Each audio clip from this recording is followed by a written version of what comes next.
As a self-taught survivalist slash artist, inventor, mad scientist, crazy person, I bring a unique approach to the reality survival genre.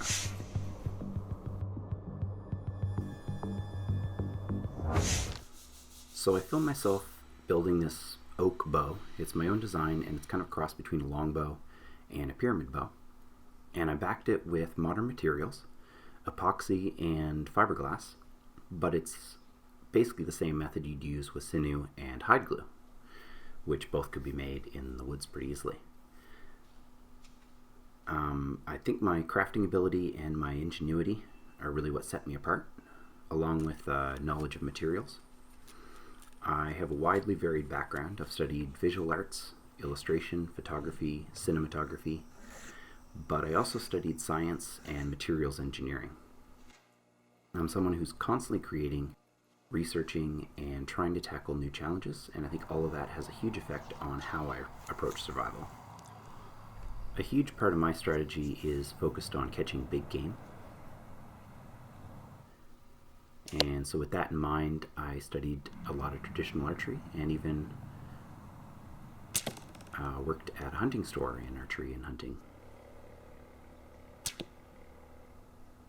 And I've become pretty good at it. I'm just going to show a little bit of my artwork as well, since that's a huge part of what I'm always creating. I do a lot of digital and traditional arts, and I do environments and monsters, and also ink drawing. That one's kind of a fan art. And I do 3D and oil painting.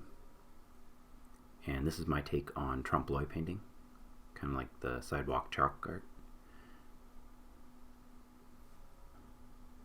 I did acrylic pours. I did a lot of woodworking. This is a ukulele that it came as a kit, and I just kind of finished it up and sharpied it. That's a Uwara stick, pipe. So I've done a lot of woodworking and making all sorts of different things. Decided to try making a pan flute because I think I'd like to make one of those in the woods.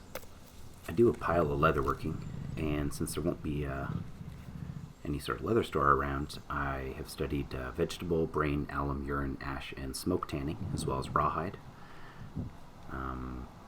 I've made a lot of bracers and things. For this one, I actually made my own tools to make it, because I wanted it to look kind of rustic. I did my own quiver, a lot of notebook covers, custom ones. My favorite is this one, and I did the whole illustration and then carved it out and painted it into leather. That's a sheath for a sword. That's a sword frog. And I should mention that I try not to use any pre-made templates or patterns. I like to come up with my own ideas. These are some gum belts and pouches I've done. And I did a whole lot of bracelets and a whole lot of book covers, but enough of that. So the shepherd sling is one traditional weapon I really like. Fairly easy to make, and if you're using rocks instead of apples, you can get a lot of force.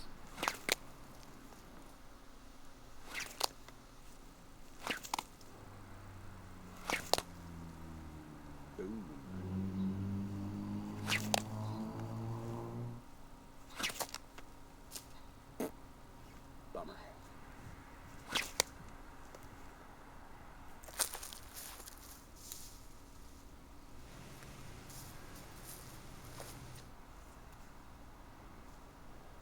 And you gotta have a slow motion shot, so here you go.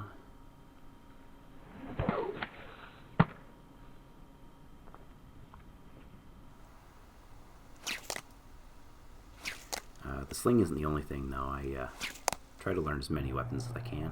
This is the Atlatl,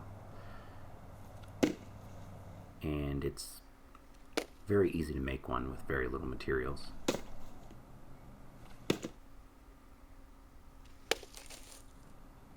I also used to be really good with the slingshot.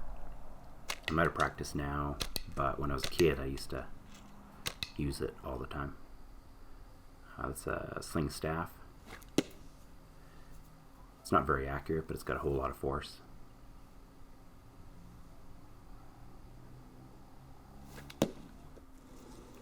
And here's the part of the video you've really been waiting for.